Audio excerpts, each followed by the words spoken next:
महाराज श्री के चरणों में नमोस्तु नमोस्तु नमोस्तु। आचार्य प्रज्ञासागर जी महाराज जी की प्रेरणा से बने इस तीर्थ क्षेत्र पर आप सबका मैं हार्दिक स्वागत करता हूं, अभिनंदन करता हूं। गुरुवर, मेरी ज्वलंत समस्या जो है वो ये है कि थोड़ा सा धर्म से हटकर मैं पूछ रहा हूं कि आज के टाइम में हम ये देख रहे हैं कि जैन धर्म की बेटियां अजैनों में ज़्यादा जा रही हैं और उसके कारण आज हम जनसंख्या में भी काफ़ी हद तक पीछे हो रहे हैं। हमने यहाँ पर परिचय सम्मेलन भी करे, उसमें परिचय सम्मेलन में स्लोगन दिया था कि जैनियों की बेटियां जैनियों में। लेकिन आज के टाइम में सबसे बड़ी चीज़ है कि ना तो ये माता पिता की बात सुनते हैं, ना घर में किसी और पेरेंट्स की। लेकिन अगर उसमें गुरुदेव वगैरह अच्छे से हमें समझाएं और बच्चों को समझाएं तो हो सकता है कि हम अपने धर्म में इस चीज़ का बहुत कुछ तो मेरी देखिए जी ये समस्या जैनों में ही नहीं, सर्व समाज में। और हम लोग इसकी कितनी भी चर्चा करें ये ऐसे नहीं रुकने वाली। ये तभी रुक पाएगी जब हम इसकी जड़ को ठीक करेंगे। जड़ कहाँ है? आपका बेटा आपकी बेटी केजी से साथ में पढ़ता है, को एजुकेशन, साथ में पढ़ना, साथ में कोचिंग जाना। 10-12 साल की उम्र होते होते एक दूसरे से निकटता आ जाती और थोड़ी उम्र और बढ़ती है, प्रगाढ़ता बढ़ जाती है, उससे फिर लगाव बढ़ता है और वो एक दूसरे से इतना जुड़ जाते हैं कि फिर माँ बाप की बात ही नहीं सुनते। और आज का पूरा मीडिया भी यही सब बातें सिखाता है। जितने भी हमारे नामचीन लोग हैं जिन्हें आप सेलिब्रिटी के रूप में मानते हो, वो भी इन सब बातों को प्रोत्साहित करते हैं। तो हमारे युवाओं का माइंडसेट बदल गया। अब तो शादी की बात कर रहे, अब तो शादी के प्रति भी लोगों की उदासीनता बढ़ने लगी। लिव इन जैसे कंसेप्ट के प्रति लोगों का ध्यान जाने लगा। और फिर आप लोग विवाह भी बहुत विलंब से करते हैं। 22-23 साल की उम्र तक तो किसी के विवाह की बात ही नहीं सोचते।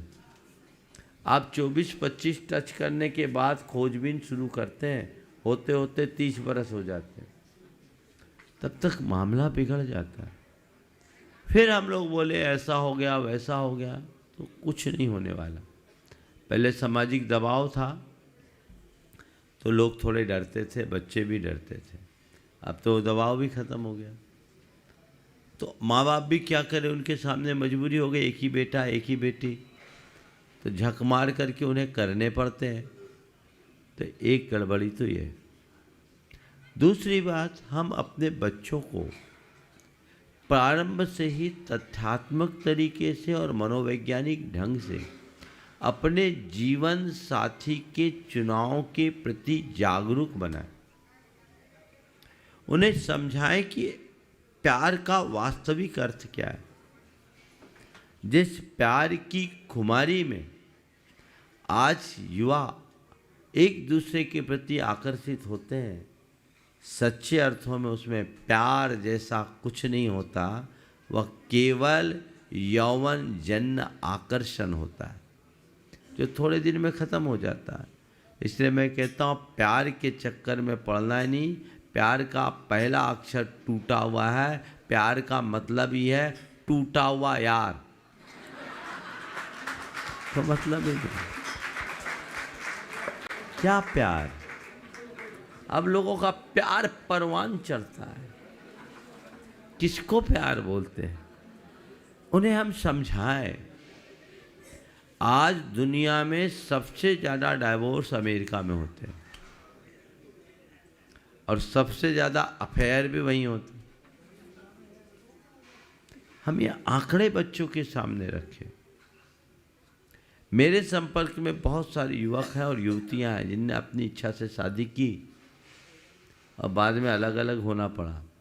हालांकि आम लोग भी होते हैं, मैं ये नहीं कहता। आजकल ये डाइवोर्स की समस्या दिनों दिन विकराल हो रही, लेकिन इन सब के प्रति जागरूकता हमें लानी होगी।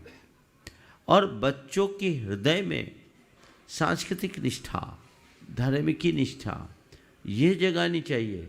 एक जो कंसेप्ट आजकल डेवलप हो गया, गॉड इज वन, सब धर्म समान, ये जो चीज़ें हैं ये मूलभूत भारतीय सांस्कृतिक परंपरा को खंडित करने वाली है।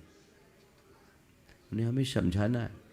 आप ऐसे स्कूल में भेजते हैं, ऐसी कोचिंग में भेजते हैं, ऐसा ही सर्किल है और ऐसी सोसाइटी में रहने लगे तो पूरा वातावरण ही बिगड़ा हुआ है। इसमें संभाल पाना बहुत कठिन होता जा रहा है। जागरूकता लाना होगी, बचपन से बच्चों को इसके लिए अवेयर करना होगा। उन्हें अपने विवाह के संदर्भ में कुछ मर्यादाएं सुनिश्चित करने की बात सिखानी चाहिए। यदि ये सब बातें हम सिखाते हैं तो वो उनका जीवन फलीभूत होगा, वो सफल होंगे और इस तरह की समस्याओं से बचा जा सकेगा। इसके अलावा कोई रास्ता नहीं दिखता। हमें तो दिखता है जैसे पारसी धर्म अब लुप्त प्राय हो गया। कहीं ऐसा न हो कि आप आने वाले समय में जैन धर्म को भी इस रूप में देखना को मजबूर हो जाओ। इसलिए उसके लिए प्रत्येक जैनी की ये जिम्मेदारी है कि वो सावधान हो। और मैं ये कहता हूँ ये केवल जैनियों के लिए नहीं, सर्व समाज में इसकी ज़रूरत है। तभी हम अपनी परंपरा और विरासत को आगे बढ़ा सकेंगे। नमोस्तु नमोस्तु गुरु।